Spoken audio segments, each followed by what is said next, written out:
Hello dear students, good morning to all of you. Welcome to आपका अपना on physics classes.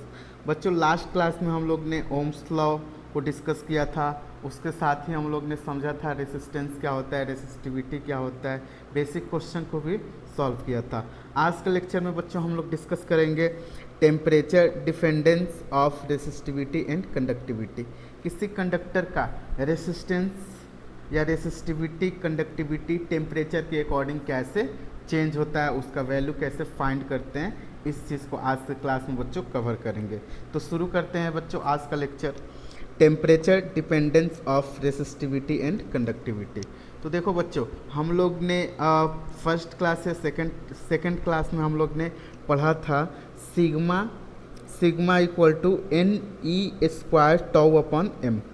यहाँ पे tau बच्चों होता है रिलैक्सेशन टाइम होता है, ठीक है, और m जो होता है वो मास ऑफ इलेक्ट्रॉन होता है, और E जो होता है वो 1.6 इंटू 10 का पावर माइनस 19 कूलम। E जो होता है बच्चों 1.6 इंटू 10 का पावर माइनस 19 कूलम। ओके, तो हम लोग यहाँ पे बच्चों जानते हैं ये कंडक्टिविटी का फॉर्मूला होता है, और जो रेसिस्टिविटी होता है बच्चों वो रेसिप्रोकल ऑफ कंडक्टिविटी होता है। तो ये फॉर्मूला हो जाता है बच्चों m upon N E square upon tau, ठीक है।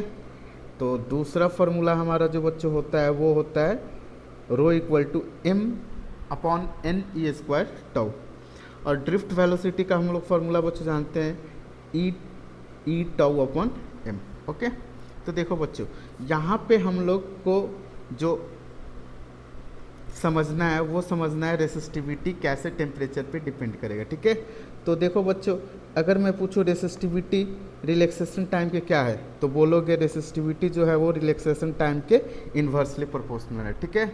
मतलब बच्चों, अगर किसी कंडक्टर का टेम्परेचर हम लोग बढ़ाते हैं, टेम्परेचर बढ़ाते हैं, ठीक है, तो रिलैक्सेशन टाइम कम होता है।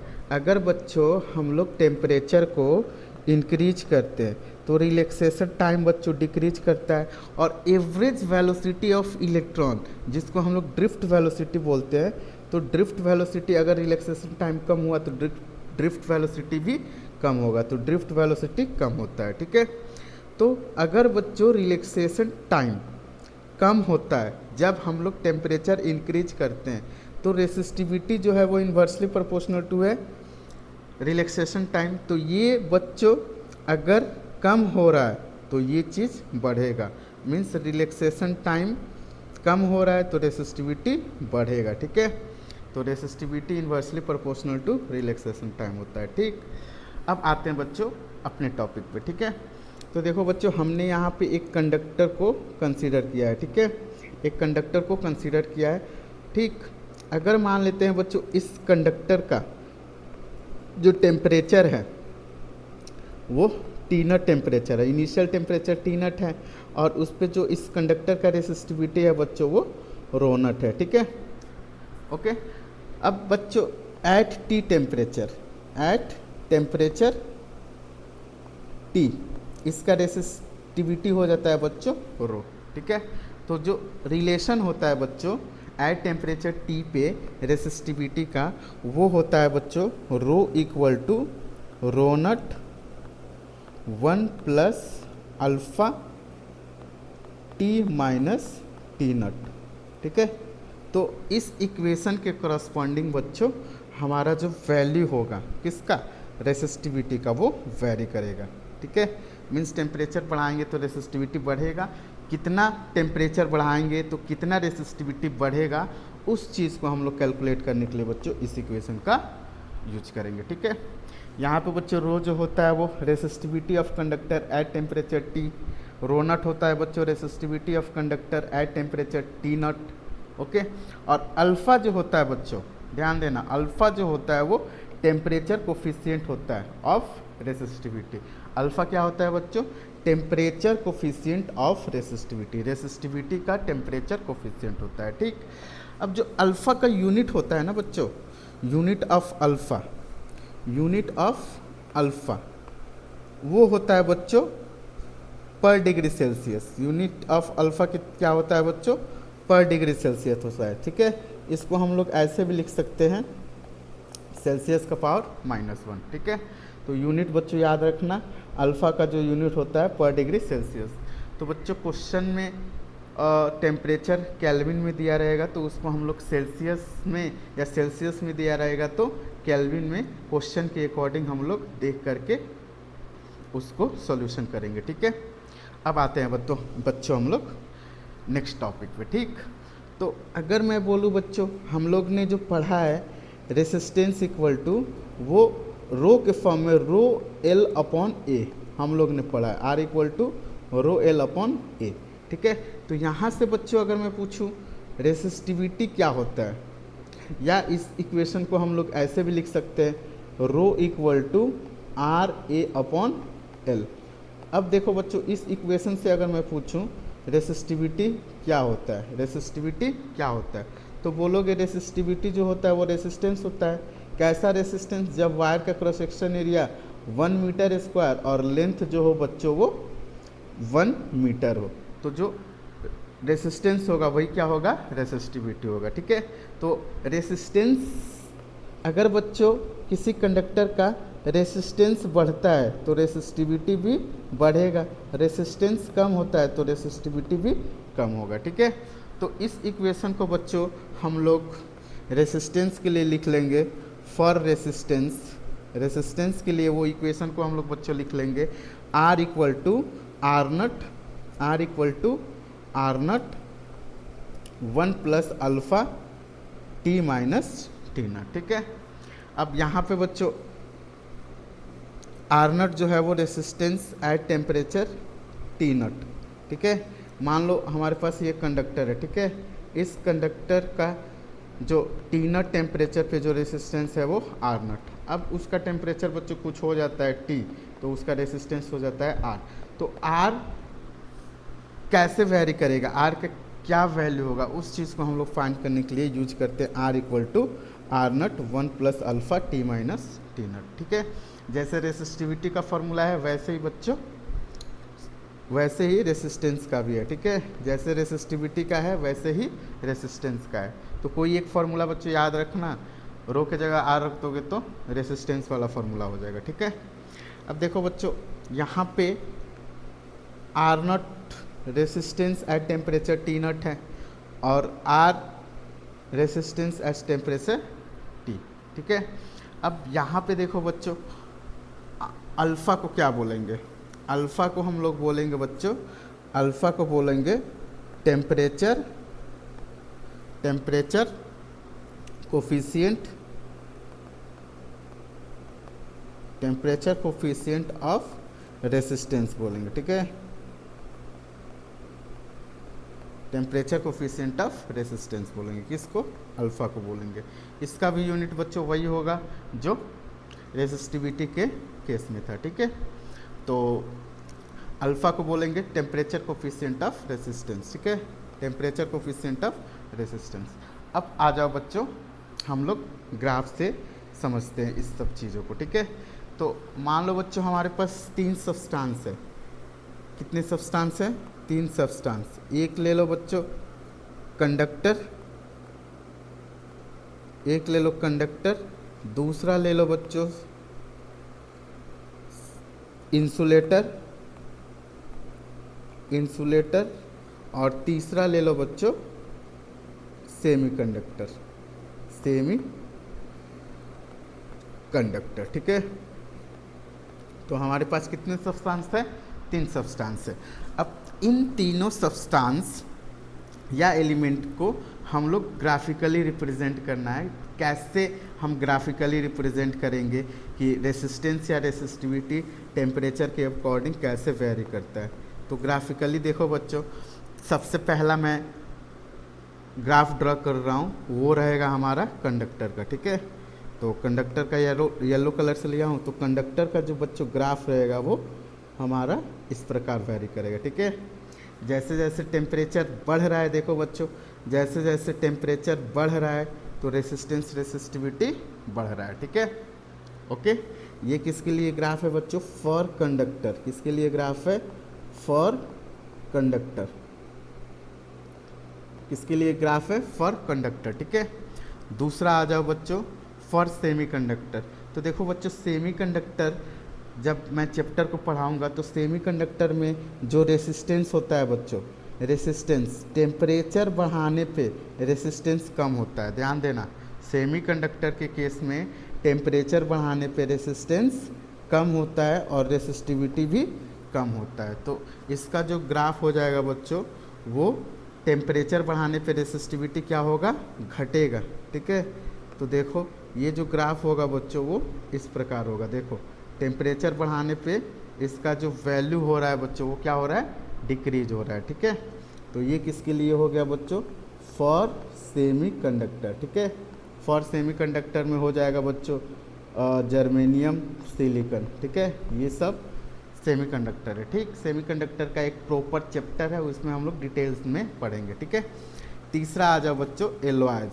ठीक है, एलॉयज, तो एलॉयज के लिए जो ग्राफ होगा बच्चों वो हमारा स्ट्रेट लाइन होगा बट हल्का कर्व होगा। ठीक है, अब यहाँ पे देखो बच्चों इस ग्राफ का मतलब क्या हुआ। ठीक है, तो देखो बच्चों टेम्परेचर बढ़ा रहे हैं तो एक पार्टिकुलर टेम्परेचर पे जो इसका रेसिस्टेंस या रेसिस्टिविटी होता है वो कांस्टेंट होता है। जैसे ही एक पार्टिकुलर टेम्परेचर आता है रेसिस्टिविटी या रेसिस्टेंस बच्चों बढ़ने लगता है। ठीक है, स्लाइटली बढ़ता है। ओके, तो एलॉयस के लिए ये हो गया बच्चों, एलॉयस के लिए ये हो गया। एलॉयस का अगर बच्चों एग्जाम्पल अगर मैं बात करूं, एग्जाम्पल तो वो हो जाएगा हमारा बच्चों नाइक्रोम। ठीक है, नाइक्रोम। ठीक है, एलॉयज के लिए। ठीक, इस पे बच्चों नीट में क्वेश्चन आया हुआ है, डायरेक्ट क्वेश्चन आया है। ठीक है, तो यहाँ पे बच्चों इस पॉइंट को याद रखना है। फॉर मेटल अल्फ़ा जो होता है वो पॉजिटिव होता है, ये बच्चों याद रखना है। मेटल के लिए अल्फ़ा क्या होता है, पॉजिटिव होता है। मेटल के लिए अल्फ़ा क्या होता है, पॉजिटिव होता है। ठीक है, अल्फ़ा मतलब टेम्परेचर कोफिशिएंट ऑफ रेसिस्टेंस या resistivity. Okay, for semiconductor, for semiconductor और इंसुलेटर, ध्यान देना बच्चों, फॉर सेमीकंडक्टर और इंसुलेटर जो अल्फ़ा होता है बच्चों, जो अल्फ़ा होता है वो निगेटिव होता है। याद रखना बच्चों, सेमीकंडक्टर और इंसुलेटर के लिए अल्फ़ा निगेटिव और मेटल के लिए अल्फ़ा पॉजिटिव होता है। ओके, अब आ जाओ बच्चों, अब देखो यहाँ पे क्रिटिकल टेम्परेचर को बच्चों हम लोग समझते हैं। ठीक है, तो हम बच्चों क्या कर रहे हैं कि किसी कंडक्टर का टेम्परेचर या तो इंक्रीज कर रहे हैं या तो डिक्रीज कर रहे हैं। अगर इंक्रीज कर रहे हैं तो उसका रेसिस्टेंस बढ़ रहा है, अगर टेम्परेचर डिक्रीज कर रहे हैं तो रेसिस्टेंस डिक्रीज हो रहा है। ठीक है, तो क्रिटिकल टेम्परेचर क्या होता है बच्चों, resistance of a conductor decreases linearly increases with temperature. अगर बच्चों हम कंडक्टर का टेम्परेचर इंक्रीज करते हैं, ठीक है, टेम्परेचर डिक्रीज करते हैं तो उसका रेसिस्टेंस है बच्चों वो लीनियरली क्या होता है, लीनियरली डिक्रीज करता है। ठीक है, लीनियरली क्या होता है, डिक्रीज करता है। ठीक, and becomes zero at specific temperature. अब जैसे जैसे टेम्परेचर बच्चों हम लोग कम कर रहे हैं, टेम्परेचर क्या कर रहे हैं, टेम्परेचर कम कर रहे हैं तो रेसिस्टेंस भी बच्चों कम हो रहा है। अब एक ऐसा टेम्परेचर आ रहा है एट पार्टिकुलर टेम्परेचर जो रेसिस्टेंस है बच्चों आर जो है वो हो जा रहा है जीरो। तो जिस टेम्परेचर पे बच्चों रेसिस्टेंस जीरो हो रहा है, जिस टेम्परेचर पे बच्चों resistance becomes zero at specific temperature, this temperature is called critical temperature. तो यहाँ पे बच्चों माइंड में रखना, जैसे जैसे हम टेम्परेचर डिक्रीज करते हैं तो आर डिक्रीज होता है। एक ऐसा टेम्परेचर आता है डिक्रीज होते होते आर क्या हो जाता है, जीरो होता है। तो जिस टेम्परेचर पे आर जीरो होगा वो क्रिटिकल टेम्परेचर कहलाएगा। इस पॉइंट को याद रखना है। ठीक है, ओके। अब देखो बच्चों, अब हमारा जो कंडक्टर होगा, मान लो हमारे पास ये बच्चों कंडक्टर है। ठीक है, अब ये कंडक्टर को बच्चों हम लोग को सुपर कंडक्टर बनाना है। सुपर कंडक्टर मतलब अगर उस किसी सर्किट में हम करंट फ्लो कराए तो बिना एनर्जी लॉस किए हुए, विदाउट एनर्जी लॉस जो करंट फ्लो होगा वो क्या होगा, करंट फ्लो होता रहेगा। ठीक है, उस चीज़ को हम लोग बोलते हैं सेमीकंडक्टर। ओके, एनर्जी लॉस नहीं होता है। ठीक, तो सुपर कंडक्टर क्या होता है बच्चों, बिलो द क्रिटिकल टेम्परेचर। अब क्या किए, इसका हमने बच्चों टेम्परेचर क्या किया है, डिक्रीज किया है। अब डिक्रीज करते करते इसका रेसिस्टेंस जीरो हो गया, रेसिस्टेंस जीरो। अब इस जिस टेम्परेचर पे रेसिस्टेंस बच्चों क्या हुआ है, जीरो हुआ है, अब उस टेम्परेचर से नीचे आएंगे तो जो हमारा कंडक्टर होगा वो सेमी कंडक्टर बन जाएगा। ठीक है, तो below the critical temperature conductor becomes super conductor. ठीक है, सुपर कंडक्टर। तो क्रिटिकल टेम्परेचर के बिलो अगर हम टेम्परेचर देते हैं तो जो हमारा कंडक्टर है वो सुपर कंडक्टर बन जाएगा। इस बात को याद रखना है। ठीक है, ओके। अब देखो बच्चों, बेसिक क्वेश्चन को हम लोग सॉल्व करते हैं। ठीक, क्वेश्चन पहला कह रहा है बच्चों, the resistance of platinum wire at 0 degree Celsius is 6.8 ohm, at 80 degree Celsius is the temperature coefficient of wire is. ठीक है, the resistance of platinum wire at 0 degree is इतना, at 80 degree Celsius, at 80 degree Celsius जो resistance है बच्चों, यहाँ पे बच्चों 0 degree Celsius पे जो रेसिस्टेंस है, सॉरी बच्चों यहाँ पे मैं लिखा नहीं हूँ, at 0 degree Celsius is 2 ohm, 2 ohm, and 6.8 ohm at 80 degree Celsius is the temperature coefficient of wire is. ठीक है, तो 80 डिग्री सेल्सियस पे रेसिस्टेंस है बच्चों 6.8 ओम और 0 डिग्री सेल्सियस पे है बच्चों 2 ओम। तो अल्फ़ा का वैल्यू क्या होगा। ठीक है, यहाँ पे ऑप्शन दिया हुआ है। ठीक, तो क्वेश्चन को बच्चों सॉल्व करते हैं।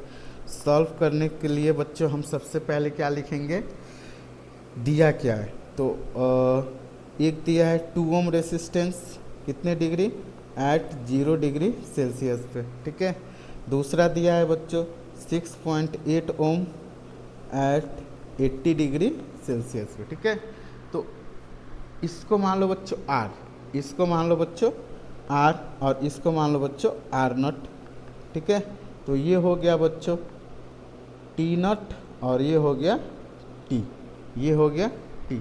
तो फार्मूला है बच्चों, फार्मूला क्या है, फार्मूला है R equal to R0 1 plus alpha delta T, 1 plus alpha 1 plus alpha T minus T0। Okay, अब इस पे वैल्यू को बच्चों पुट करते हैं, तो R इक्वल टू दिया हुआ है बच्चों 6.8 ओम इक्वल टू R0 है बच्चों 2 ओम। ठीक है, ये हो गया 1 प्लस अल्फ़ा। अब टेम्परेचर जो है बच्चों, फाइनल टेम्परेचर 80 है माइनस 0। ओके, तो ये देखो बच्चों यहाँ पे ये हो जाएगा 6.8 equal to 2 plus 2 alpha into 80।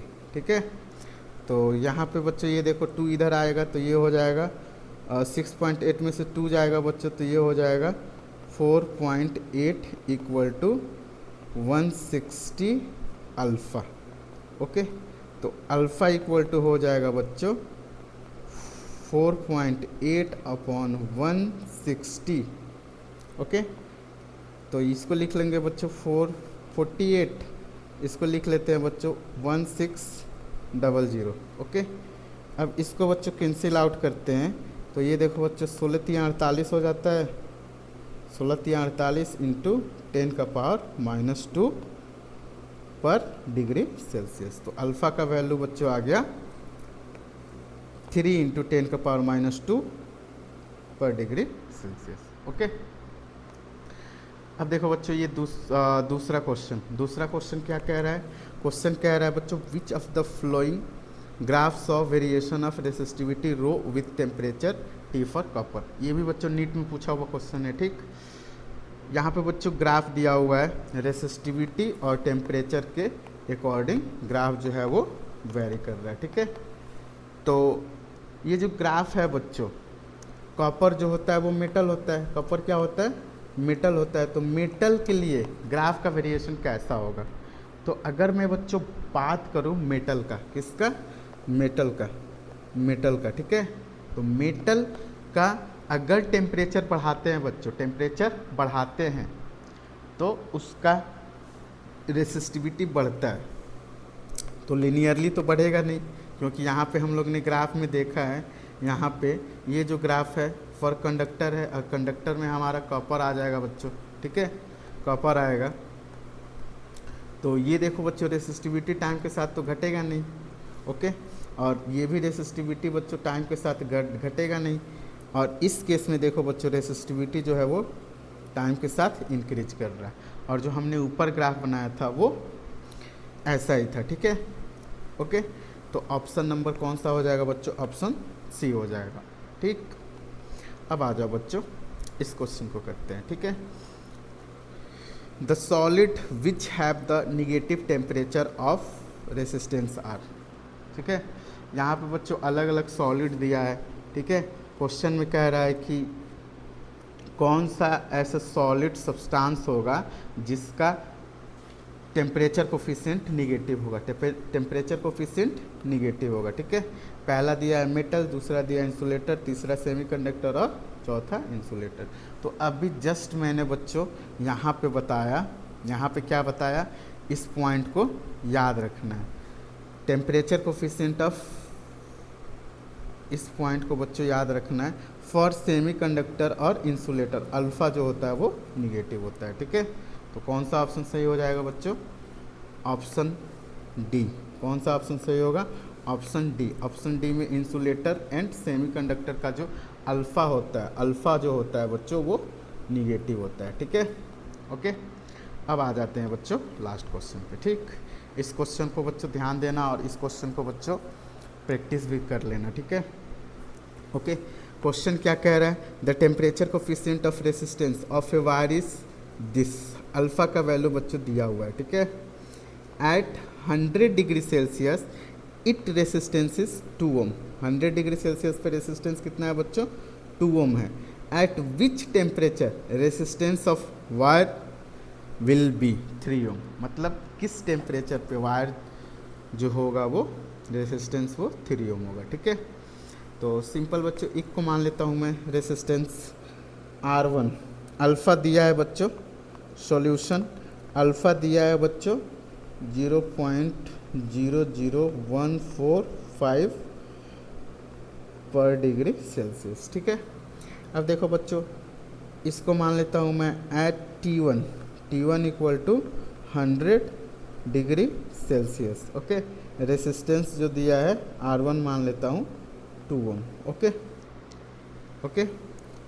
ये मान लो बच्चों कंडक्टर है, ठीक है। ये कंडक्टर जब टेम्परेचर 100 डिग्री सेल्सियस पे है तो रेसिस्टेंस है 2 ओम। अगर यही टेम्परेचर कितना होगा, टेम्परेचर T2 कितना होगा जब रेसिस्टेंस हो जाता है बच्चों 3 ओम, ठीक है। तो टेम्परेचर हमारा पूछ रहा है, ओके, ठीक। अब इसको हम लोग बच्चों सॉल्व करते हैं। तो जो फॉर्मूला है बच्चों वो क्या है बच्चों, R equal to R not 1 plus alpha delta T. एक एक करके लिख लेते हैं बच्चों। फर्स्ट कंडीशन में इसके लिए लिख लेता हूँ R equal to R not 1 plus alpha T, 1 plus alpha T, ठीक है। एक एक टेम्परेचर के लिए लिख लेता हूँ। दूसरा के लिए बच्चों लिख लेता हूँ R1, इसके लिए R2 equal to R not 1 plus alpha T2, ठीक है। तो यहाँ पे बच्चों ये हो जाएगा R1 का वैल्यू है बच्चों 2 ohm equal to R not 1 plus alpha T. T क्या है बच्चों, टी है 100 डिग्री सेल्सियस, 100 डिग्री सेल्सियस, ठीक है। और R2 है बच्चों 3 ohm equal to R not 1 plus alpha T2 ही बच्चों पूछ रहा है, ठीक है। अब देखो बच्चों अब क्या करेंगे, इसको मान लेता हूँ इक्वेशन 1 और इसको मान लेता हूँ इक्वेशन 2, ठीक है। तो dividing dividing equation two with respect to 1, ठीक है। तो 2 इक्वेशन है बच्चों, 3 equal to R nut 1 plus alpha T 2, इसको T2 माना है, ठीक है। 2 equal to R nut 1 plus alpha 100, ठीक है। दोनों इक्वेशन को हमने डिवाइड कर दिया, ठीक, डिवाइड कर दिया, ओके। अब यहाँ पे क्या हो जाएगा बच्चों, ये वाला टर्म ख़त्म, ये वाला टर्म ख़त्म हो जाएगा। अब देखो बच्चों, ये हो गया 3 plus 300 alpha equal to 2 plus 2 alpha T2, okay, ठीक। अब यहाँ पे देखो बच्चों, ये हो जाएगा 3 minus 2 equal to 2 alpha T2 minus 300 alpha, okay, minus 300 alpha. तो यहाँ पे बच्चों 3 माइनस 2 हो जाएगा 1 equal to, okay, 1 equal to, अगर बच्चों हम लोग इसको सॉल्व करेंगे तो यहाँ से देखो बच्चों, अल्फ़ा का वैल्यू पुट करते हैं, अल्फ़ा का वैल्यू पुट करते हैं। अल्फ़ा कितना है, अल्फ़ा है बच्चों 0.0145 डिग्री सेल्सियस पर कूलम। एक काम करो बच्चों, इस इक्वेशन को सॉल्व करके कमेंट करना, ठीक है।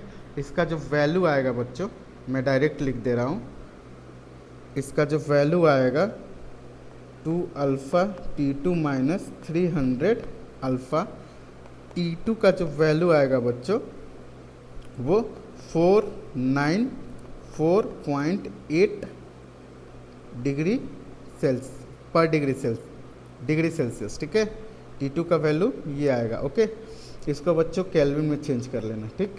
केल्विन में चेंज करने के लिए क्या करोगे, 494.8 प्लस 273 को ऐड कर देना, ठीक है, ओके। तो आज के लेक्चर में बच्चों यहीं तक रहने देते हैं, मिलते हैं बच्चों नेक्स्ट लेक्चर में, ठीक है।